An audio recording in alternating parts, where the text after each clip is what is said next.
Unnecessary intro song to totally waste your time. How long has it been since I expressed my total disdain for artists and academics? Seems like it's been a week or two. That's too long. Boy, do I just, oh man, artists and academics. And when you get one that's both, that's just the absolute worst combination. An artist that also thinks they are smarter than you, you know. By the way, I consider myself an artist, and part of this disdain is directed at me. You know, part of the reason why I don't like artists is because they hold up a mirror to me and remind me why I don't like myself sometimes. Now, don't get worried. I'm also my biggest fan. So, but anyway, so here's this a perfect example of why is an argument that I got in on Facebook, which ended the same way as all my arguments on Facebook, which is that I was blocked by a complete stranger who I've never met and I will never met, and who gives a shit, right? But in the interim, you have to have this stupid exchange. Anyway, a friend of mine posted a picture of a big concrete building with interesting shapes, and it looked like it was off balance, you know, and there's a cantilever. You think, oh man, how can you put that much concrete, that much mass on this little arm coming out? You know, it looks like it's going to fall over. You know, she just posted it because she liked it. A little fire emoticon. And I liked it too, you know. It's a building. I looked at it and I went, wow, that's a pretty amazing feat of engineering. But the caption on the post, not on her post, but on the post that she was reposting, was talking about how it was an example of brutalism, you know. And brutalism is a type of architecture or a movement from like mid-century where you have these big, massive concrete raw structures, you know. And my comment was basically like, you know, to her, I said, you know, I got kind of annoyed by how many different types of things get lumped into brutalism, you know, because to me, brutalism has this oppressive feeling, you know, this anti-human oppressive thing. And my implication was that this particular building, to me, didn't stand as a good example of brutalism, you know, because it had all these different indentations for the windows so the light would hit different ways. And the architect obviously made some choices, some very deliberate choices in composition, and said, ooh, I want the light to hit this way, and then here I want these things to match, but here I want to flip this one. You know, lots of decisions were made in the making of that building, you know, and I could see the artist's input, you know, and which I actually kind of liked. There's going to be a lot of irony here, but I liked that these things. I was saying, you know, I don't like that so many things get lumped into brutalism, because I consider brutalism to be oppressive, lacking beauty, lacking humanity, you know. And anyway, so I was agreeing. I liked her thing. I liked her. I agreed with her. Anyway, in pops this guy. Well, actually, brutalism comes from Beton brut, which is German for raw concrete. It doesn't necessarily imply that it's oppressive or blah, blah, blah. And, you know, it really just came from a movement of people that wanted to do away with the ornamentation and frivolity of the bourgeoisie. You know, and it's not a testament to oppression, blah, blah, blah. You know, what if I told you that it was, you could celebrate the raw, you know, just, I'm like, it was the actually comment. Somebody came in to correct me, as if I didn't know what I was talking about, giving me the history of So I basically said, dude, you just described oppression. When you do away with ornamentation and frivolity, fun, do away with fun and decoration, that's oppressive, you know? And I just, use my typical communication style, how dare you paint your cell block pink? Back to concrete, prisoner. How dare you draw a flower on your gunny sack frock? That's 5 years, Anyway, the point is, if you look up brutalism, there is a range, and I won't deny that. Who cares? I don't really care what the history of the word is. Raw concrete is already, just saying that is brutal. Raw is synonymous with brutal. Oh, that fight was raw. Brutal. Oh, you know what I mean? There's so many synonyms there anyway. So the correction was just like, okay, whatever, bonehead, And so there's a couple more exchange, and he kept doubling down and trying to switch the subject back. And I looked through his pictures, and I found a picture of him wearing a suit all covered with cartoons, I was just like, look, you obviously draw cartoons on your fucking gunny sack frock. Don't act like you're not about ornamentation. I don't have a problem with contrarianism. I'm a contrarian, I don't even have a problem with devil's advocacy, But advocacy is better than devil's advocacy. Advocating for what you truly believe is better than advocating for the devil. Because the devil's up to no good. Trust me, I am a devil's advocate way too often, because I'm a defender when something's being attacked.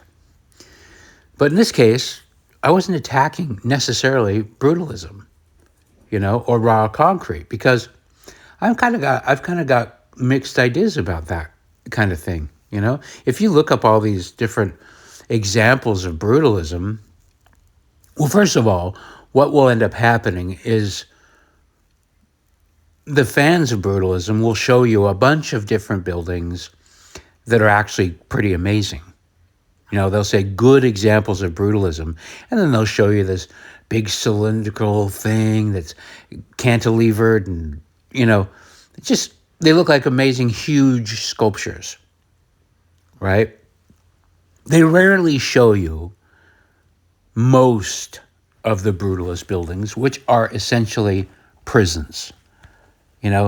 When you really strip back all the frivolity and the ornamentation, you basically just get a concrete box.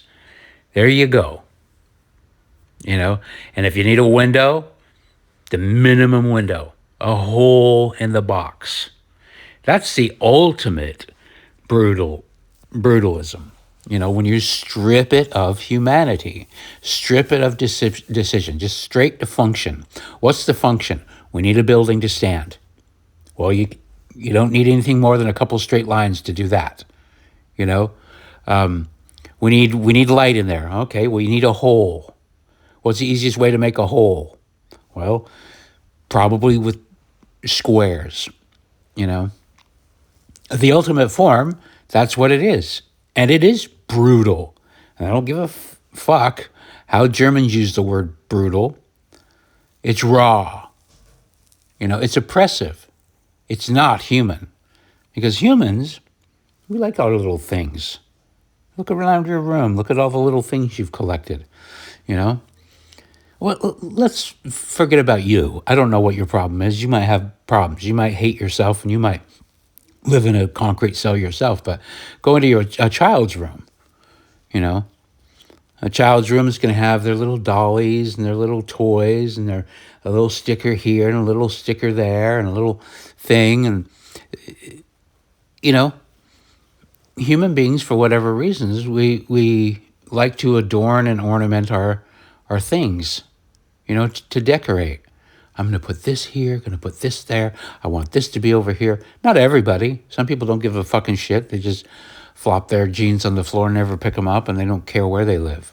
You know, I don't get along with those people. I don't. I once dated a woman, you know, and I went over to her house and I said, I can't sleep here. Look at this. You don't give a fuck where you sleep. It's basically a raw mattress, landlord white walls, nothing. There's no evidence. There's no story here. Well, there is a story. It's just a sad story. It's just the sad story is that you don't give a fuck about where you spend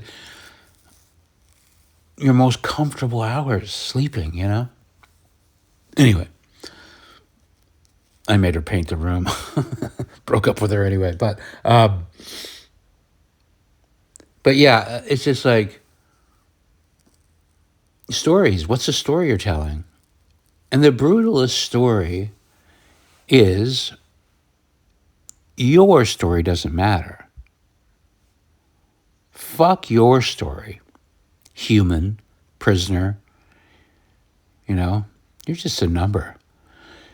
You know, like even in this discussion on this Facebook guy, he gave an example literally without even being ironic. It's like, oh yeah, the part where you think you can decorate somebody else's art and improve upon it. His notion there is that how dare you interfere with the architect? How dare you paint this building? The artist wanted it to be raw concrete. And you putting your flowers on the wall. Oh, your flowered bedspread. You know, the picture of your family. How dare you? You don't have the right. It's the artist's vision. You know, that brings me to like Frank Lloyd Wright. Frank Lloyd Wright, you see a Frank Lloyd Wright building and you go, wow, this is great. It's wonderful, you know? But it's usually the juxtaposition, and part of what makes Frank Lloyd Wright so interesting is that for whatever reason, he was allowed to do things that other people weren't. And then there's another Frank Gehry. I don't know, you know Frank Gehry, he designed the L.A. Opera House. You know, those buildings are all squiggly lines. They look like a crumpled piece of tinfoil that somebody dropped, you know, like an old burrito wrapper that hasn't been quite crumpled entirely. It's just that, you know, that's his big buildings, and he's been doing them all over the world. It's just like, and he did the round building, the museum in, is it MoMA in New York, the round building? Well, it's just like, I like those buildings. I do. I love them, in fact. It's like, they're amazing. But they're only amazing, really, because somehow he was allowed to build them when other people weren't. You know, because in most cities you have strict building codes, and that includes the look of things. Like, you can't build a building in San Francisco without bay windows, for example. The reason why they call them bay windows and they're associated with San Francisco so much is because they're part of the building code. You have to have them. It's not like everybody goes, oh, I want those too. No, you have to. You know? So everybody has to do a thing, and everybody's just going, oh, well, here's the codes. We'll just abide. We'll build our buildings because here's this code. And then one guy comes along, and for whatever reason, he's able to break all the rules, not get in trouble for it. Anybody else would get in trouble for it, but he doesn't get to. So it's totally fair for architects to go, fuck Frank Gehry. You don't think we would want to build our squiggly building? You don't think we wanted to build a globe in the middle of New York City? You don't think I wanted to build a building that looks like a giant finger flipping everybody off? You don't think I just want to put a penis in the middle? They won't let me. And somehow you're getting away with it. I don't know if you're paying people off. I don't know if it's a cult of personality. But anyway, you're benefiting from the fact that you've broken the rules. And it's not like anybody else can break the rules. We can't, you can. So fuck you, Frank, you arrogant fucking twat. I hate you. You can understand why another architect might think that. But anyway, back to Frank Lloyd Wright. These beautiful buildings where he designs everything, including the furniture, and the furniture's cemented in, is where it's to go, you know. Come on. That's pretty ballsy. to design a house for somebody else and say, look, I'm designing away every bit of choice out of your life. You know, I'm designing where the bathroom goes. I'm designing where the kitchen goes. I'm designing where the kitchen table goes. I'm designing the chairs. Everything stays in place. You know, now he would make apparently with a couple of people in his life, if you look at these documentaries on him, there's a couple of people where he would say, oh, I'll just keep designing until you like it. You know, so people would have their input. Well, we don't really read books, so we don't need that many books. We don't need that many shelves for books. Oh, okay, we'll do away with it. So, you know, he'd give the attitude that he's doing it, you know. But for the most part, no. People were stuck with Frank Gehry's idea. And Frank Gehry doesn't have to live in the goddamn thing. Okay, other people do. They have to live in the goddamn thing. Frank doesn't. Frank can experiment as much as he wants, you know? And then the worst part is when you get this, you become famous, and so the public supports Frank, not you. You're the one moving into the house. But if you change a goddamn thing, you don't only have Frank getting pissed off, you've got all the Frankophiles. And that's not French people that like French people.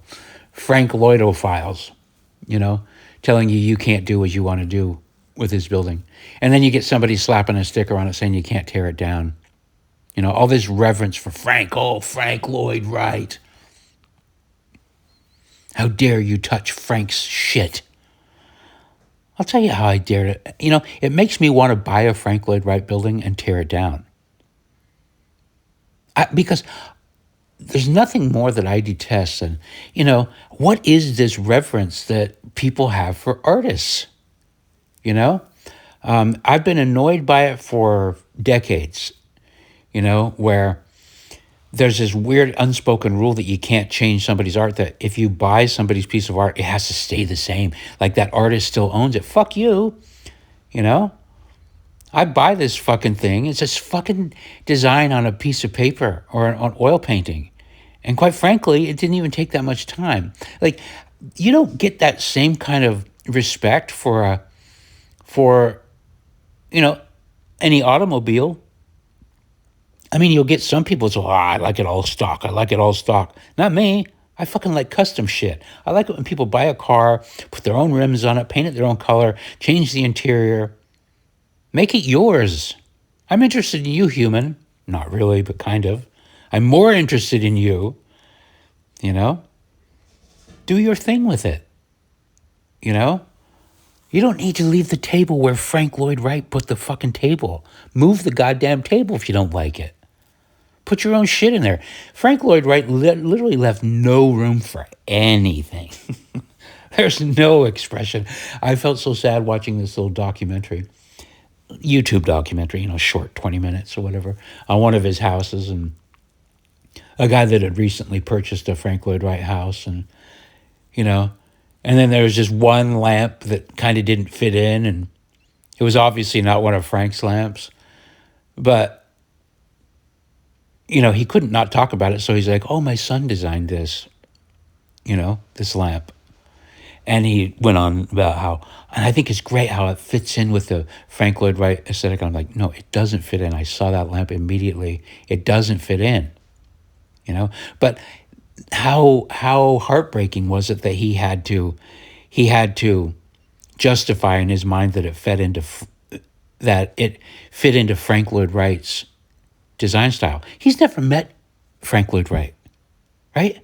He's just living in this building with all this lore attached to it.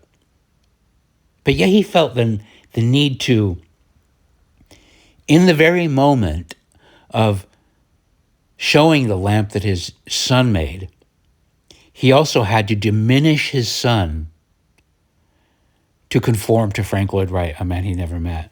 That's heartbreaking to me. That's like, oh, it's just crushing.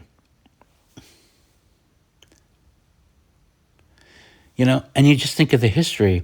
He just bought the house. He's an old guy. So luckily, his kids didn't have to live in that. But think about the other people Think about the academic parents, the art fan parents that buy a Frank Lloyd Wright building and they don't allow their kids to decorate the rooms. You know, these stories, this makes me sad. It makes me sad, like the story of a guy going into a concrete prison makes me sad. You know, it's sad to think that it's a punishment to sleep in a concrete cell with no ornamentation and no evidence of you and no expression from you. It's a punishment. It's meant to be a punishment. That's brutal. That's raw concrete. I don't care. They're synonymous, you know? Anyway, like I said, I don't hate these structures necessarily. For me, it's not hard to find beauty in lots of different things, you know? And for me, it's contrast. Like, if you look at a brutalist structure, the thoughts behind it, and let's just remember who adopted these things. It was the Soviets. It was the communists. They're the ones that adopted it. Why? Because it fit the message. You, individual, do not matter. Your story does not matter. What matters is the state. So let's remind you of that. These big oppressive buildings where you can't find the entrance. I mean, it's used in federal buildings all across the United States. You know a brutalist building when you come across one because it's oppressive. It's heavy. It's like, oh, you know, it's impressive in its oppressiveness, you know. It looks imposing. It's like, wow, oh. There's this dreariness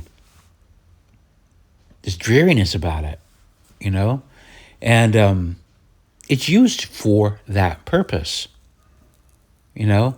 Contrast that with the fucking Mormon spaceship temples or Las Vegas or a cathedral or anything with beautiful surfaces, marble, something that's sparkly, gold, the Taj Mahal, you know? Those are sending different messages. Slightly different, you know, each one of them. But in a way, to me, it is saying those things, that kind of ornamentation says, look what we're capable of. We'll spend the time. We will, you know, the craftsmanship, and bringing in organic shapes and filigree. To me, that's saying it's honoring nature and God, and it's saying, it's emulating. It's saying, okay, yeah. You look at the beauty of a flower and you make that flower out of a stone. You know, not to say that the stone isn't beautiful on its own. It is. You know, a round, wonderful stone you find in the ocean, they're beautiful. I collect rocks. Every time I go to the beach, I come home with a couple rocks. You know, I fucking love them.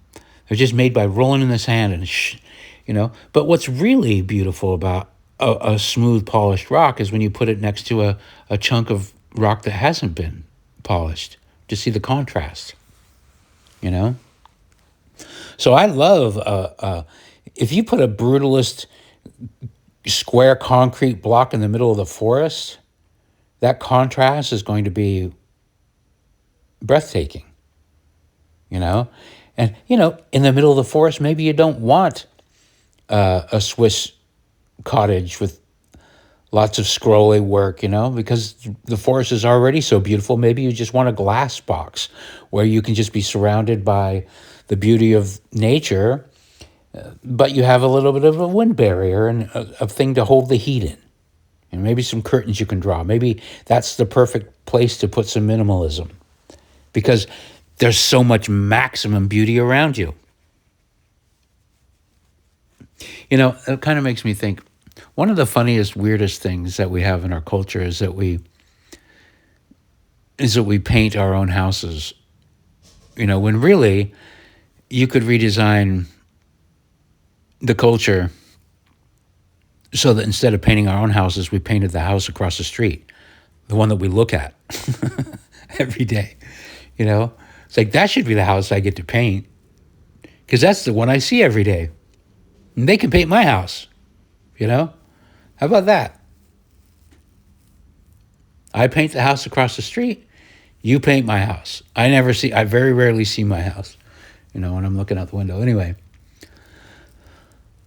but the point I'm kind of trying to make is this imposing arrogance of, be it the artist or the artist in conjunction with the state, and this idea that this is what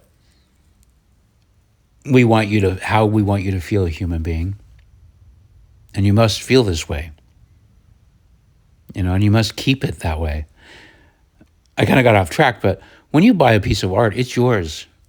I don't care what I've done with a piece of art. If I make a painting and I decide to sell it to you, I kind of hope you'll change my painting. Do it. For years, I was doing this thing where I'd buy thrift store paintings and just adapt them. Because I'm lazy, I would just go, oh, this painting would be better if it had a flying saucer in it, or if it had a, whatever. I would take these landscape paintings and put a little picture of a guy in a fluorescent orange jacket shooting a deer, because usually it's the deer that, anyway, fun stuff. Adapting somebody else's art. And it's weirdly irreverent to do that. And it shouldn't be. It shouldn't be, because art shouldn't be held in any more reverence than a plumber's work, or a mechanic's work. When you buy something, when you own something, when you put your hard work in, it is your right and duty to give that art the new context, to bring something into the thing. You can frame it, you can do whatever you want to with it. When you buy a house, you can paint the walls whatever fucking color, express yourself, make it yours, Give somebody a story. The story's going to be told no matter what.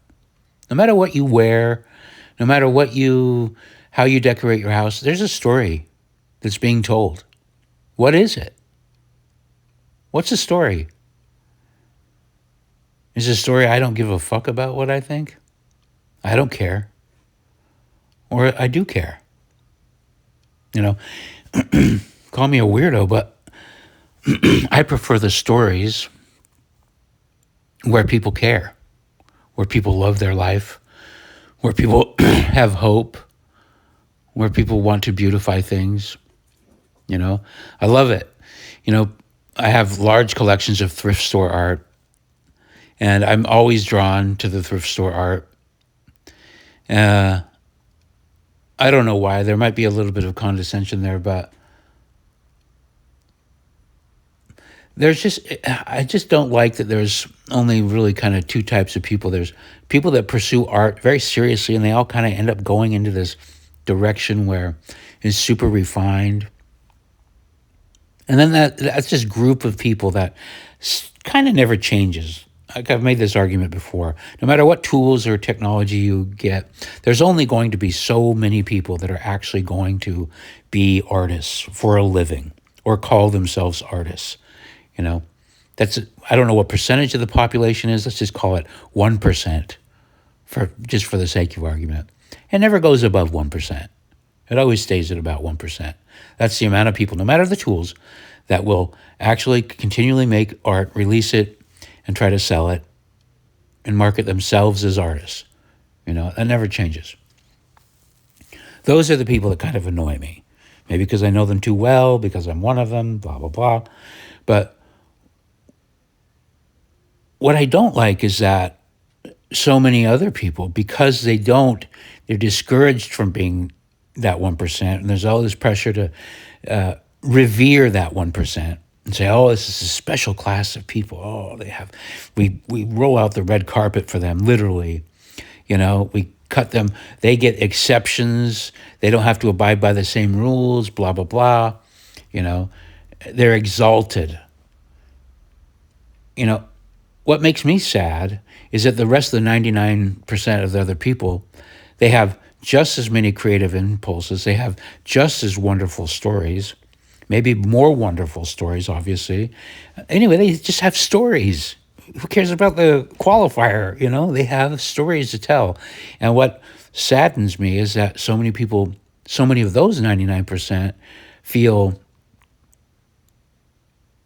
I don't know, too much pressure to not be that artist, to not express. So when I find within that 99% some effort to get out, that's when you find the thrift stores, the untrained people, the people who go out on their own and maybe they dabble a little bit, and they give it some effort, you know? I bought this whole collection one time, heartbreaking, I still have it, but at a thrift store in Utah called Deseret Industries, one day I went in there and there were probably about 50 paintings from in all the same style. I can't remember the names. The lady's name I think is Ida, Ida. I can't remember her last name, but I still have them tucked in a corner somewhere downstairs in the basement. But they were all her paintings. Paintings of flowers and pots in various, on velvet. Most of them not on velvet. Most of them just on board or canvas. But they all had her distinct style, and I was like, "Holy shit! Am I buying this woman's whole collection?" And I think I was. It made me totally sad that somebody else didn't find value in it. Like maybe she didn't have any offspring. I don't know, but their whole collection went to the thrift store, and I got it for like 10 cents a painting. All of her expression, and I loved it because you could see her style. She probably never marketed herself as an artist, Probably nobody ever called her an artist. A lot of people probably rolled their eyes, when she showed her paintings to her husband or whatever. He probably went, "Oh, man, that's nice, Ida." Kids, but they didn't want them. They just got discarded. And let me tell you something. They're no worse or better. You can totally see, if I was a huckster, a New York art dealer huckster, I could have marketed her into this genius, Oh, that's the other part. The art world. It's just a con job of, they just pick and choose. It's a way to it's money laundering, basically. Don't get me started on that. But yeah, brutalism. It's brutal, and brutalism, I don't know, it's a sickness. It represents a sickness. There's a reason I get kind of bummed that I'm seeing so many of my artist friends kind of heralding brutalism again. It's just coming up. And maybe, obviously, these fucking algorithms. I comment on one brutalist thing, so it's going to give me every fucking brutalist thing from now on, So it skews reality a little bit, which is pretty brutal. But yeah, to celebrate